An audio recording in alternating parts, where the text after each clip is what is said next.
हरिओम. अवधूत चिंतन श्री गुरुदेव दत्त श्री स्वामी समर्थ. रिलिजियस काकू या आपल्या चॅनलवर तुमचे मनापासून स्वागत करते आणि व्हिडिओला सुरुवात करते. तुम्ही या चॅनलवर नवीन असाल तर लाईक, शेअर आणि सबस्क्राईब करायला विसरू नका. तुमचे एक लाईक आणि सबस्क्राईब आम्हाला पुढे जाण्याचे बळ देते. चला तर व्हिडिओला सुरुवात करूया. तर बघा, विष्णू सहस्त्रनाम ऐकल्याने व वाचल्याने आपल्या घरात किती बदल होतात. आपल्या परंपरेत प्रामुख्याने 3 देवाची पूजा केली जाते. एक ब्रह्मदेवाला आपण म्हणजे विश्वाचा निर्माता म्हणून ओळखले जाते. तर शिवाला संहारक म्हणून ओळखले जाते आणि भगवान विष्णू हे विश्वाचा संचालक मानले जाते. भगवान विष्णू हे विश्वाचे पालनकर्ता म्हणून ओळखले जातात. त्यामुळे त्यांची उपासना केल्याने आपल्या आर्थिक अडचणी दूर होतात आणि सुख शांती लाभते. भगवान विष्णूंची उपासना करण्यामागे अनेक म्हणजे फायदे आहेत. ज्यामध्ये आपण सहस्त्रनामाचं पठण करणे हे खूप प्रभावी सेवा आहे. यात खूप लवकर फळ मिळते. ही उच्च कुटीची सेवा आहे. जे नियमित विष्णू सहस्त्रनाम पठण करतात, त्यांना कधीच अडी-अडचण येत नाही. विष्णू सहस्त्रनामाचं पठण करण्याचे नियम आहेत. नियमाचे पालन केल्याने भगवान विष्णूंची कृपा प्राप्त होते. कृपा छत्र आपल्याला मिळते. भगवान विष्णूंना म्हणजे आपल्या प्रसन्न होतात आणि विष्णू सहस्त्रनाम हे प्राचीन स्तोत्र आहे. विष्णू सहस्त्रनाम हे संस्कृत विद्वान व्यास ऋषींनी लिहिलेले आहे. महाभारताचा एक भाग आहे. विष्णू सहस्त्रनाम तुमच्या सोयीनुसार पठण करू शकता. पण सूर्योदयाच्या वेळी ते वाचणे किंवा ऐकणे हे अतिशय उत्तम आहे. विष्णू सहस्त्रनाम पठण करताना विष्णू आणि माता लक्ष्मीचे आवाहन करून पूर्ण भक्तिभावाने नियम पाठ करून आपल्याला पठण करायचे आहे. सूर्योदयाच्या वेळी ह्याचे पठण केल्याने घरातील वातावरण सकारात्मक तयार होते आणि घरातील सर्व मंडळीवर भगवान विष्णूंची कृपा प्राप्त होते.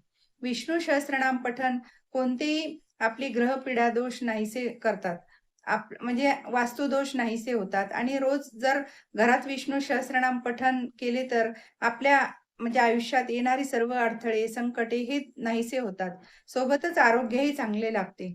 जर तुम्हाला विष्णू सहस्त्रनामचे पठण रोज होत नसेल, तर तुम्ही गुरुवारी, शुक्रवारी हे पठण करू शकता. विष्णू सहस्त्रनामाचे पठण केल्याने मन शांत होते आणि अंतःकरणातून आपल्याला एक सुखाची आहुती जाणवते, की आपण आता हे खूप मन शांत झालं आहे. त्यामुळे हे आपल्याला विष्णू सहस्त्रनाम पठण करणे हे खूप म्हणजे अतिशय प्रभावी आहे. आपले मन केंद्रित होते पठण करण्यामध्ये आणि आपले मन सुद्धा प्रसन्न राहते, की आपण विष्णू सहस्त्रनाम पठण करतोय, त्यामुळे आपलं मन प्रसन्न होते. तर भगवान विष्णूंचे प्रत्येक नामाने, उच्चाराने आंतरिक ऊर्जा वाढते आणि भगवान श्रीहरी विष्णूंची कृपा प्राप्त होते. विष्णू सहस्त्रनाम आणि मनाभावाने, श्रद्धाने ठेवून पठण केल्याने आपल्या भगवंताला विष्णूंची कृपा छत्र लाभते. विष्णू सहस्त्रनाम पठण जपण्याने काही नियम आहेत. विष्णू सहस्त्रनामाचा प्रत्येक नावाचा अर्थ समजून घेणे आणि त्याचा अर्थ उत्तम आत्मसात करणे खूप लाभ देते.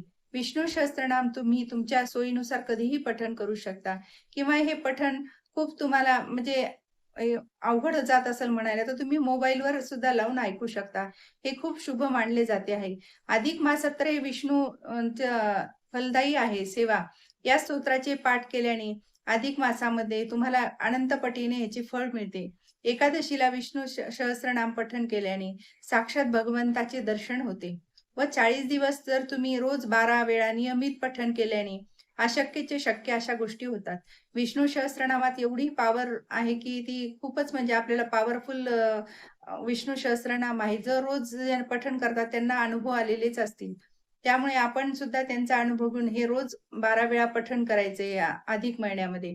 त्यामुळे आपल्याला भरभरून त्यांचा कृपाछत्र प्राप्त होईल. तर लहान मुलांकडून सुद्धा तुम्ही विष्णू सहस्त्रनाम आपल्या घरात पठण करून घ्यायचं आहे आणि त्यांच्यावर संस्कार पण चांगले होतील आणि त्यांना सुद्धा म्हणजे म्हणण्याची त्यांची जीभ वळती आणि त्यांना सुद्धा पाठांतर होतं. विष्णू सहस्त्रनाम हे लहान मुलांकडून करून घेणं हे खूप शुभ गोष्टी आहेत. आपण घरात पठण करण्यापूर्वी धूप-दीप लावावा, अगरबत्ती लावावी आणि पठण सुरुवात करावी. तुम्हाला म्हणायला अवघड जात असेल, तर तुम्ही मोबाईलवर लावून ऐकू शकता. घरात कोणी म्हणजे आजारी व्यक्ती असेल, तर त्यांच्याजवळ सुद्धा तुम्ही मोबाईलवर लावून ठेवू शकता किंवा त्यांच्याजवळ बसून तुम्ही म्हणू शकता, अगरबत्ती लावून म्हणायचं आहे. मग अशाने त्यांच्या व्याधी सुद्धा नष्ट होतात. शरीराभोवती त्यांना कवच तयार होते. त्यामुळे त्यांना जर तुम्ही हे विष्णू सहस्त्रनाम ऐकवलं, तर त्यांचा सुद्धा आजारपण म्हणजे कमी व्हायला त्यांना कमी होण्यासाठी त्यांना कवच तयार होते आणि त्यांना म्हणजे प्रसन्न वाटायला लागतं, की आता आपल्याला आजार आपले काही राहिला नाही आणि त्यांचं सुद्धा मनोबल वाढतं यामुळे. त्यामुळे तुम्ही आवर्जून विष्णू सहस्त्रनामाचा पाठ आजारी व्यक्तींजवळ म्हणला तरी खूप चांगले आहे. ही विष्णू सहस्त्रनाम पाठ केल्याने तुम्हाला नकारात्मक बदल घरात जाणवत नाहीत आणि महत्त्वाचे म्हणजे असे, की अधिक मास येत आहे, त्यावेळी तुम्ही जर हे पठण अगदी तुम्ही मन भरून जर केले, तर तुम्हाला अगदी भरभरून भगवान विष्णू श्रीहरी तुम्हाला आशीर्वाद देतील आणि कृपाछत्र तुमच्यावर डोक्यावर धरतील. तर तुम्ही करून बघा हा उपाय. तुम्हाला नक्कीच म्हणजे प्रसन्नही वाटेल आणि छान वाटेल. त्यामुळे विष्णू सहस्त्रनाम पाठ हे आवर्जून कराच. श्री स्वामी समर्थ. जय जय स्वामी समर्थ. माझा जर व्हिडिओ तुम्हाला आवडल्यास लाईक, शेअर आणि सबस्क्राईब करायला विसरू नका.